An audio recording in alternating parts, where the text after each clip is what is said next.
কোথায় যেন আওয়াজ শোনা যায়।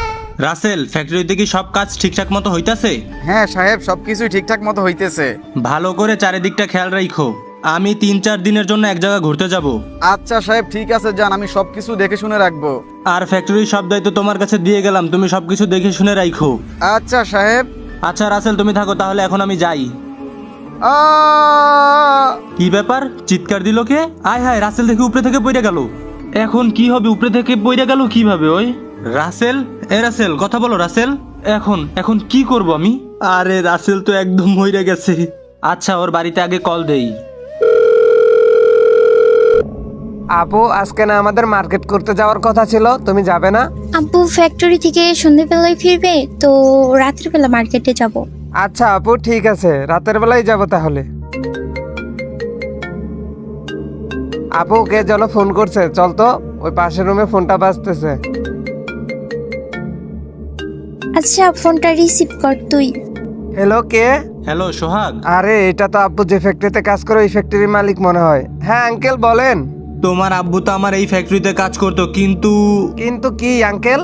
তোমার আব্বু এখন আর এই দুনিয়াতে আর নেই। কি বলতেছেন আপনি এইসব? না, এটা হতে পারে না। আব্বু মারা যেতে পারে না। সোহাগ ভাই, আমার চল ফ্যাক্টরিতে গিয়ে দেখে আসি। চলো আপু।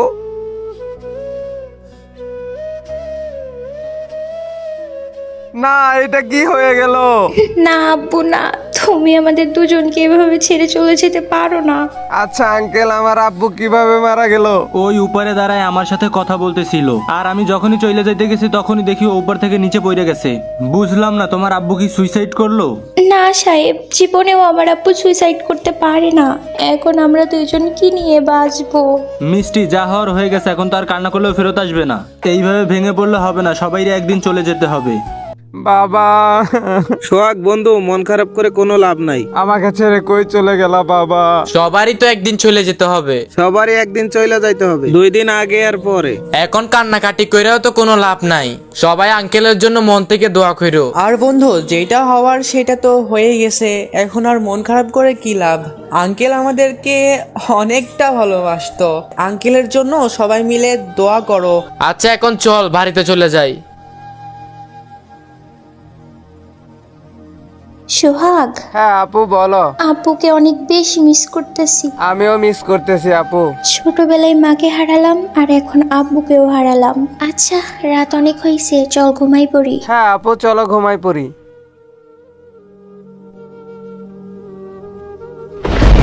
আব্বু, তুমি? এ আপু, দেখ আব্বু। আব্বু, তুমি? হ্যাঁ মা, আমি। তুমি না মারা গেছো? হ্যাঁ আব্বু, তুমি তো মারা গেছো। আমি ইচ্ছা করে মারা যাইনি বাবা। কি বলতেছো তুমি এসব? আমাকে ওই ছাদের থেকে ফেলে দেওয়া হয়েছিল।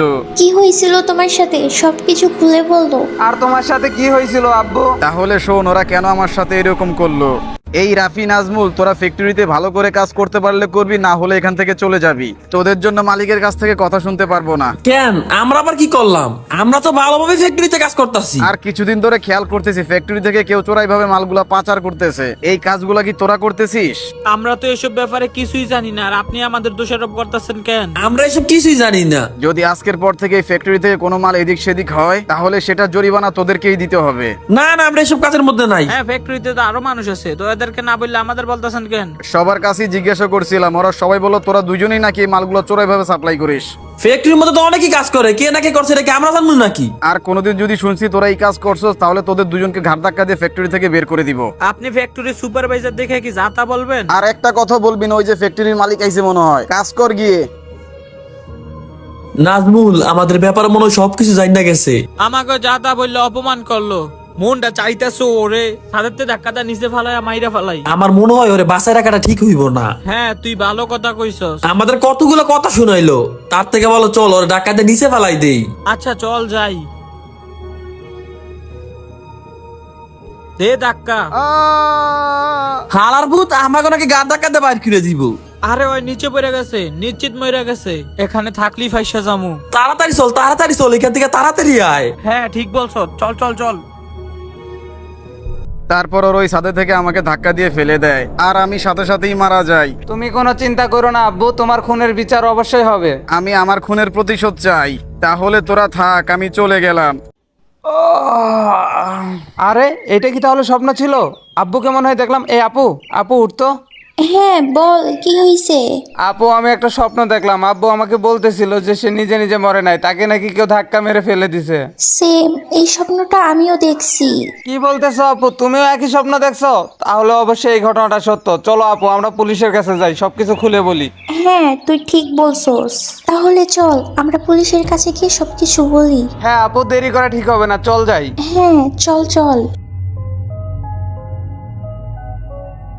এই তো আপু, থানার সামনে চলে আইছি, ওনাদেরকে সবকিছু খুলে বলি। হ্যাঁ বলেন, আপনাদের কি সমস্যা? হ্যাঁ স্যার, একটা ঘটনা বলতাম আর কি। হ্যাঁ, আপনাদের ঘটনাটা আমাদের খুলে বলেন। স্যার কিছুদিন আগে আমার আব্বু এই ফ্যাক্টরি ছাদের উপরে থেকে পড়ে মারা গেছে। আর আজকে রাতে আমরা দুই ভাই বোন মিলে একই স্বপ্ন দেখছি যে আমাদের আব্বু আমাদেরকে এসে বলতেছে উনি ইচ্ছা করে মারা যায় নাই, ওনাকে ওই ফ্যাক্টরির দুইজন লোক ধাক্কা মেরে নিচে ফেলে দিছিল। আপনারা প্লিজ একটু খোঁজ নিয়ে দেখবেন।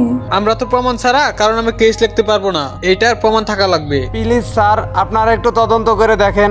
আমার বিশ্বাস ওরাই আমার আব্বুকে ছাদ থেকে ফেলে দিছে। ধুর, আরে নবীন দেখো তো ওরা কি বলে। আরে স্বপ্ন কখনো সত্যি হয় না। আরে স্বপ্ন কি কখনো সত্যি হয়? স্যার দয়া করে আমাদের ভাই বোনের কথাটা একটু রাখেন, একটু খোঁজ না দেখেন আপনারা। স্যার যেহেতু এত করে বলতেছে তাহলে বিষয়টা তদন্ত করে দেখি। আচ্ছা, তোমরা যেহেতু এত করে বলতেছো তাহলে আমরা বিষয়টা নিয়ে ঘাটবো। আচ্ছা ঠিক আছে, আপনারা কোনো চিন্তা করেন না। আচ্ছা স্যার ঠিক আছে। লাস্টটাকে পোস্টমর্টম করাতে নিয়ে গেলেই সবকিছু বেরিয়ে আসবে। আচ্ছা ঠিক আছে, তোমরা যাও তাহলে। আচ্ছা ঠিক আছে, তাহলে দেখেন। নাজমুল, আমাদের ঘটনাটা পুলিশ কেমনে জানলো? পুলিশ জানছে মানে? তুই কোন জায়গা থেকে এসব কথা শুনলি? সুপারভাইজারের মেয়ে আর ছেলে মনে হয় কেস করছে। হাই হাই, কি বলিস? কিন্তু ওরা এটা জানে না যে কে মারছে, ওরা শুধু জানে মারা হয়েছে, এই জন্য কেস করছে। ধরতে পারলে তো সারা জীবনের জন্য জেলে থাকতে হবে। আর পুলিশ তো মনে হয় লাশটার কবরে তুলে পোস্টমর্টম করার জন্য লয়ে যাইবো। লাশটা তো কবর দিয়ে লাইছে, এখন তো আর কোনো চিন্তা নাই। সত্যি নাকি মিথ্যা ওইটা যাচাই করবো না? তাহলে এখন কি করা যায়, কি করা যায়? একবার ধরা পড়লে জেলের মধ্যে আমাদের সারা জীবন পয়চা পয়চা মরতে হইব। হ্যাঁ তাও তো কথা। তার থেকে ভালো চল, আমার মাথায় একটা বুদ্ধি আইছে, আজকে রাতের মধ্যে যেভাবে ক্লাসটার গায়েব করে দিই। লাশটা সরিয়ে ফেললে পুলিশ গিয়ে কিছুই খুঁজে পাবে না, আর আমাদেরকেও তখন ধরতে পারবে না।